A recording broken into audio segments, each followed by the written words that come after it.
সাবেক প্রধানমন্ত্রী শেখ হাসিনা এবং তার ছেলে সজীব ওয়াজেদ জয়ের বিরুদ্ধে ওঠা ৩০০ মিলিয়ন মার্কিন ডলার পাচারের অভিযোগ অনুসন্ধানের সিদ্ধান্ত নিয়েছে দুর্নীতি দমন কমিশন। রোববার দুদকের প্রধান কার্যালয় থেকে এই সিদ্ধান্ত নেওয়া হয়েছে বলে জানা গেছে। সংস্থাটির ঊর্ধ্বতন কর্মকর্তা বিষয়টি নিশ্চিত করেছে। এর আগে শেখ হাসিনা ও শেখ রেহানা পরিবারের বিরুদ্ধে বিভিন্ন প্রকল্পে ৮০,০০০ কোটি টাকা দুর্নীতির অভিযোগে অনুসন্ধানের ৫ সদস্যের টিম গঠন করেছিল দুদক। ওই টিমকেই ৩০০ মিলিয়ন হাজারের পাচার অভিযোগ অনুসন্ধানের নির্দেশ দিয়েছে কমিশন।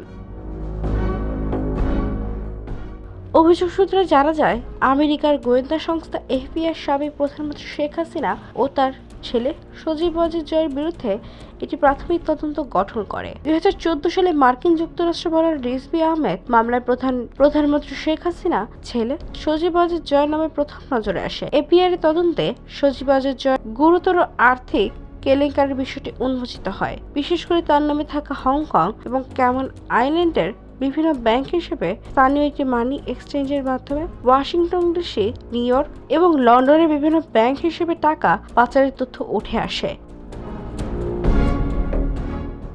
এফবিআই তাদের লন্ডনের প্রতিনিধির মাধ্যমে বিষয়টি নিশ্চিত করেছে এবং প্রমাণ পেয়েছে যে সেখানে গুরুতর আর্থিক অনিয়ম এবং মানি লন্ডারিং এর মতো অপরাধ সংঘটিত হয়েছে। ডিপার্টমেন্ট অফ জাস্টিসের senior trial attorney Linda Samuel special agent লা প্রিভটের সঙ্গে যোগাযোগ করে বাংলাদেশ থেকে ৩০০ মিলিয়ন ডলার যুক্তরাষ্ট্রের বিভিন্ন ব্যাংক হিসেবে জমা করা হয়েছে। এর আগে গত ১৭ ডিসেম্বর রূপপুর পারমাণবিক বিদ্যুৎ কেন্দ্র থেকে ৫০০ কোটি ডলারের বেশি বা ৫৯,০০০ কোটি টাকা সহ বিভিন্ন প্রকল্পে ৮০,০০০ কোটি টাকা দুর্নীতির অভিযোগ অনুসন্ধানের সিদ্ধান্ত নেওয়া হয়। সেখানে শেখ হাসিনা, তার বোন শেখ রেহানা, তার ছেলে সজীব ওয়াজেদ জয় ও ভাগ্নি টিউলিপ সিদ্দিক সহ পরিবারের সংশ্লিষ্টদের দুর্নীতির বিরুদ্ধে অভিযোগ রয়েছে।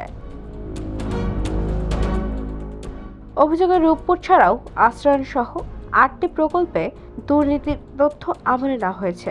৮টি প্রকল্পগুলোতে ২১,০০০ কোটি টাকার দুর্নীতি অভিযোগ রয়েছে। এরপর ১৮ ডিসেম্বর দুদকের উপপরিচালক মোহাম্মদ সালেউদ্দিনের নেতৃত্বে ৫ সদস্যের টিম গঠন করা হয়। টিমের অন্য সদস্যরা হলেন পরিচালক মোহাম্মদ সাইদুজ্জামান, সহকারী পরিচালক আফনান জান্নাত কেয়া, সহকারী পরিচালক এস.এম. রাশিদুল হাসান ও সহকারী পরিচালক এ.কে. মর্তুজা সাগর।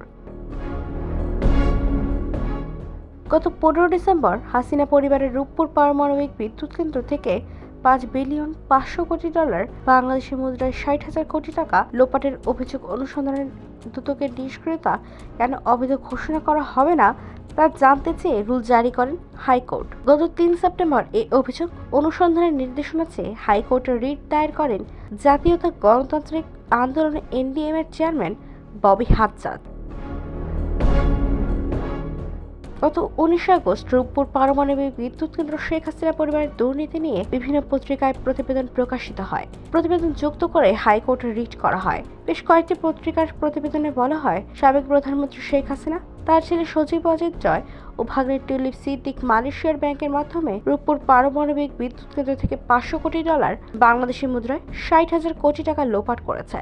বিভিন্ন দেশের সামরিক ও প্রতিরক্ষা খাতে দুর্নীতির অনুসন্ধানকারী গ্লোবাল ডিফেন্স কর্পোরেশনের তথ্যের বরাত দিয়ে এই প্রতিবেদন করা হয়। প্রতিবেদনে বলা হয়, প্রকল্প বাস্তবায়নকারী সংস্থা রোসাটম মালয়েশিয়ার একটি ব্যাংকের মাধ্যমে শেখ হাসিনাকে এ অর্থ আত্মসাতের সুযোগ করে দেয়, যাতে মধ্যস্থতা করেন ছেলে সজীব ওয়াজেদ জয় ও ভাগ্নি টিউলিপ সিদ্দিক। এতে বলা হয়, রাশিয়ার সহযোগিতায় বিদ্যুৎ কেন্দ্রটির নির্মাণে খরচ ধরা হয় ১,২৬৫ কোটি ডলার, প্রয়োজনের তুলনায় যা অনেক বেশি, যাতে মালয়েশিয়ার একটি ব্যাংকের মাধ্যমে শেখ হাসিনাকে বাজেট থেকে ৫০০ কোটি ডলার আত্মসাতের সুযোগ করে দেয় প্রকল্প বাস্তবায়নকারী সংস্থা রোসাটম। নিজের ভাগ্নে টিউলিপ সিদ্দিকের মধ্যস্থতায় রাশিয়ার সঙ্গে চুক্তি করেন তৎকালীন প্রধানমন্ত্রী শেখ হাসিনা। আর এই মধ্যস্থতার বিনিময়ে পাচার করা অর্থের ৩০% পেয়েছেন টিউলিপ সিদ্দিক, শেখ রেহানা ও পরিবারের কয়েকজন সদস্য। ২০১৩ সালে রাশিয়ার প্রেসিডেন্ট ভ্লাদিমির পুতিনের সঙ্গে শেখ হাসিনার সাক্ষাতের সময় সঙ্গী ছিলেন টিউলিপ সিদ্দিক। গ্লোবাল ডিফেন্স কর্পের দাবি, সেই সময় ঢাকা মস্কোর বিলিয়ন ডলারের অস্ত্র চুক্তির মধ্যস্থতাও করেন তিনি। 2009 সালে প্রচ্ছায়া লিমিটেড নামে একটি ভুয়া কোম্পানি চালু করেন টিউলিপ সিদ্দিক। তার মা শেখ রেহানা ও চাচা তৎকালীন প্রধানমন্ত্রী প্রতিরক্ষা উপদেষ্টা তারিক আহমেদ সিদ্দিক। যুক্তরাষ্ট্র যুবনা ইনভেস্টমেন্ট নামে একটি কোম্পানি রয়েছে তাদের। গ্লোবাল ডিফেন্স কর্পের অভিযোগ, এই কোম্পানির মাধ্যমে বিভিন্ন দেশের অফশোর অ্যাকাউন্টে অর্থ পাচার করতেন শেখ হাসিনা। তাদের এই কোম্পানিটি ডেস্টিনি গ্রুপ নামে একটি চিটিং ফান্ড কোম্পানির সঙ্গে যুক্ত হয়ে যুক্তরাজ্য সহ বিভিন্ন দেশে প্রায় $900 বিলিয়ন পাচার করেছে। IBTV, USA, new York.